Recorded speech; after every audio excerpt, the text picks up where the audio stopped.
Hello. Today my goal is to check and see if all of the valves and springs from this head can be reused in the new head. So I'm going to be taking them out of this one, measuring the distances of the springs and the valves, checking all the tolerances and that good stuff. So I wrote down in my little notebook here all the items pertaining to the valves that I need to get taken out so I can put in the new head. The adjusting shims have already been taken out of this head, so I don't need to worry about that today. So all the springs, the keepers, retainers, that good stuff, all of this has got to come out of that head. So the adjusting shims and valve lifters have already been taken out. The only thing I'm going to be focusing on for the first part of this video are the keepers, the spring retainers, valve springs, and valve spring seats. I do talk about the O-rings for a little bit, but I'll get into later why I'm not going to be taking all of those out. The valve guide bushings will not be coming out because the new head has those in it already, and obviously the valves are part of the assembly that has to come out since everything else is associated with them, so I'm going to be taking those out too. So I'm going to be starting with the intake valves. I'm just going to take a socket and then a hammer and tap those until the keepers come loose. So I'm going to set the socket on top of the spring retainer, which is that disc right there on top. The keepers are these two little clips that hold the valve in. So as I hit this, it'll compress the spring, the keepers should pop out, and then I'll just grab a magnet, get them collected from the bottom of wherever they fall, and then I'm going to put all the assemblies, the valves, the springs, the retainers, the keepers in these little bags. That way I can keep track of everything as it comes out, and then I know where to put it inside of the new head. Just like that, keepers are out, spring retainers out, springs out. So this sits on top of the spring, and then those clip around the valve and they hold the spring from going up any higher. So I'm just gonna take those pieces, put them in a bag. Since I'm starting with the intake side, I'm gonna start with intake 1 and then go all the way up to 12 for this side.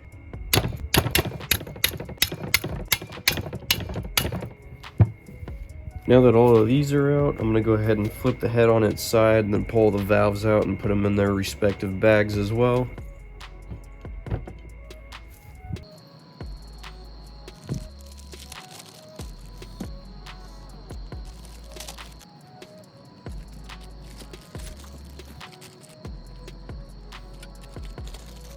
Okay, so my next step here is to get the spring retainers out. Right here, this one's been removed, this one's still in.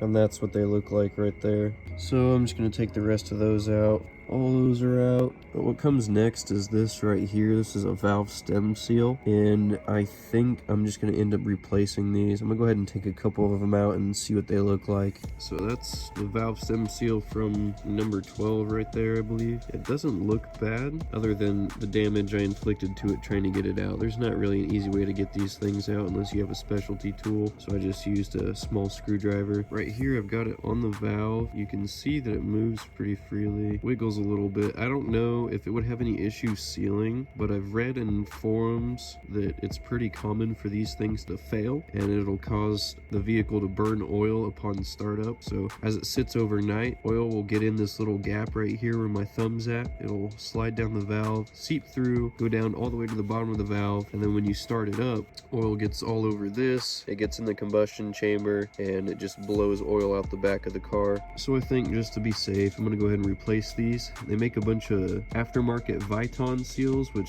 hold up better to the heat, and they last a little bit longer than these OEM ones. So I think I'm gonna get those. It'll definitely prevent any oil from causing a blow-by issue upon startup, and it will last a lot longer given the extra heat that this engine will be going through. So unfortunately, I'm probably not gonna get this thing built. I'm not gonna get any of this stuff swapped over to the other head yet because of those seals. I've got to order new ones of those to install all this stuff in there. So in the meantime, I'm just gonna focus on cleaning all these parts, getting them ready. By the time that stuff gets here, it's probably just going to be the next part of the video anyways. So for the time being, I'm just going to get all my exhaust valve stuff out of there. When the seals get here, I'll be able to just throw everything in. It'll all be ready.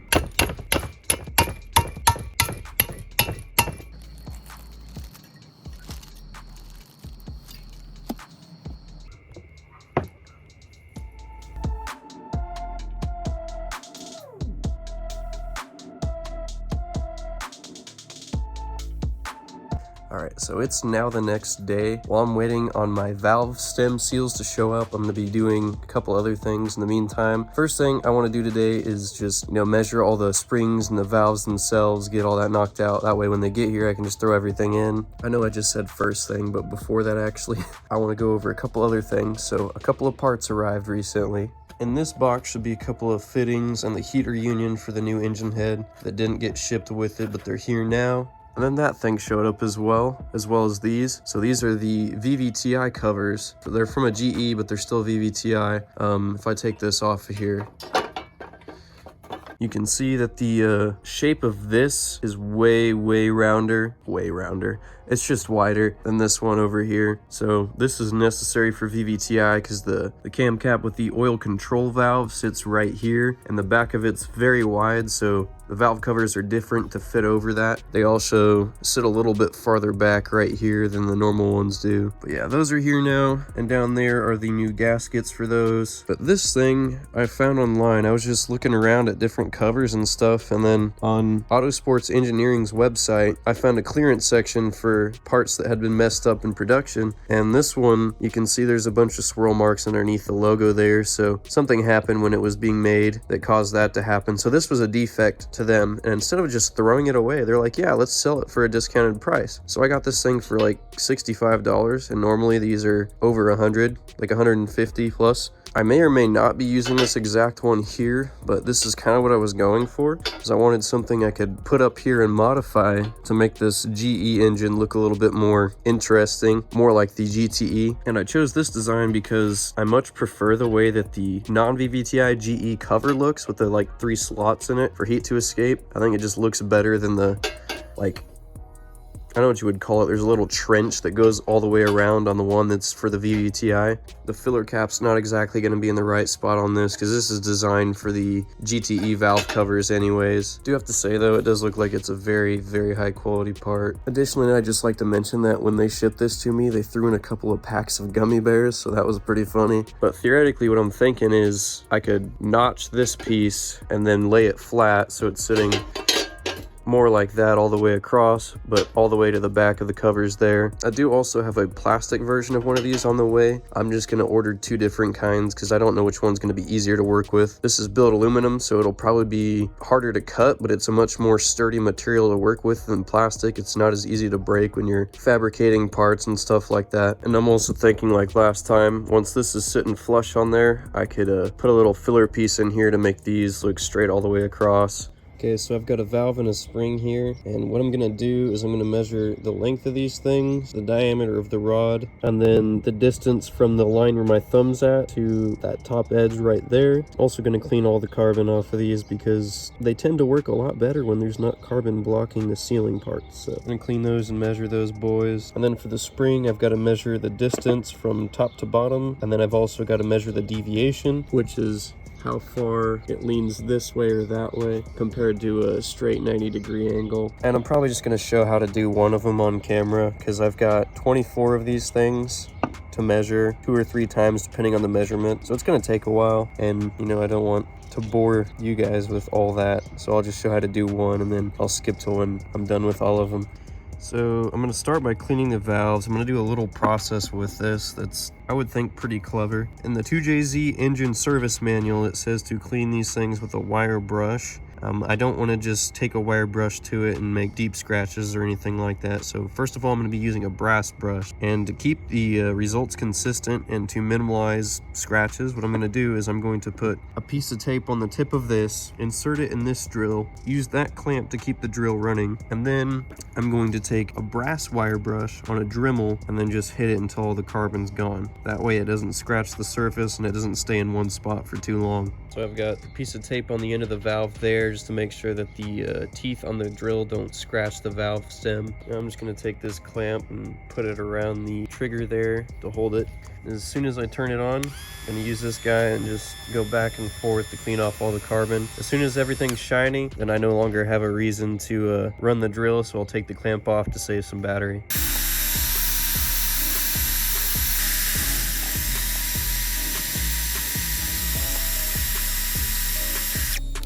So here's what it looks like all cleaned up. I'm not gonna get it perfect. I just wanted to get most of the carbon off of there that I could. So I used the wire brush, the Dremel, and then I used a little bit of steel wool as well to help me out, just to smoothen things out so that there weren't any rough edges there. Now I just gotta clean the rest of these, which is gonna take forever, and then I can actually do the measurements. Here's a little before and after just so you can see the contrast. All right, I'm taking a quick video of this just to show the difference between this one and this one. I've cleaned all of the exhaust valves. It probably took me 5-10 minutes on each one, and with the wire brush and the drill, that's as clean as I could get it. So I cheated a little bit. I did use a Scotch-Brite on this. I did use gasoline to lubricate it as it was spinning, so I just wanted to get that seat as smooth as possible, because when I put these in, I'm going to be lapping them anyways, but it's a lot easier to, you know, get a safe flat surface that way using a slightly more abrasive compound. Nothing too crazy. I wouldn't want to use sandpaper on this. You can see that it's smoother, it's shinier, so when I go to lap it into the cylinder head, it won't take as long to make it sit flush. Yeah, there's a very large difference in color there, but I'm going to go ahead and do that to the rest of these. All of the exhaust valves are cleaned the same way now. I just gotta take the length from top to bottom, and then I gotta measure the thickness of the valve stem here on all of them. And the range is 3.8913 to 3.9110 for the exhaust. I'm just gonna measure them all with a dial caliper,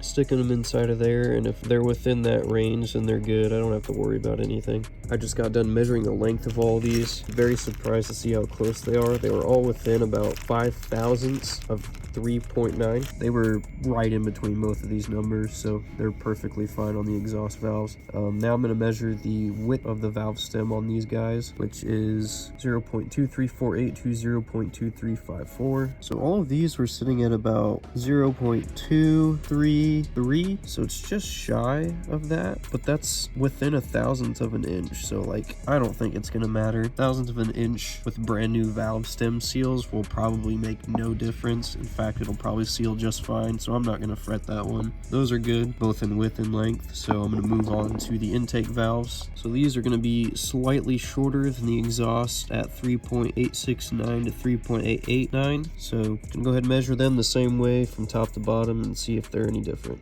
Alright, so all of those have been right between 3.87 and 3.88, closer to 3.75 on most of them. So right here, 3.875 would fit right in between both of these, so those are good in length. Right, I just got done doing the width measurement on all of the intake valves. They are identical to all of these, so I'm going to call the valves good. Now I gotta move on to the springs, check the deviation, and then the overall length of them. Accidentally just dropped one of my keepers in the grass and found a staple trying to pick it up, so that's fun. Glad I didn't step on that. Okay, so I just got done measuring the distance on all these springs, and here I wrote down here the free length was supposed to be 1.6417 inches. That's according to the 2JZ engine service manual. It only gave that one number. It didn't give a range like literally everything else, so I don't know how crucial it is for it to be that exact number. Mine were all sitting at about 1.646 to 1.65, so don't know if it makes a difference. I would assume they're okay, but I'll do some research on that and make sure. Alright, so everything that I did so far was I cleaned all the carbon off and then polished where the seats were going to be so I could lap them better. I checked the diameter of all the valves, the rod, or the valve stem itself, I should say, on the intake and exhaust. That was all good. Margin thickness was the distance at the bottom of the valve. I'll grab one real quick and I'll show you. Literally just from this line on my thumb to the edge where this other nail is on this finger. So that line to that line. And all of those were 0.47. So 47/100ths, I believe is how you would say that, of an inch. So they were all the same. That's the maximum distance right there in the range. So they're all perfectly fine. So length, they all passed the length test here.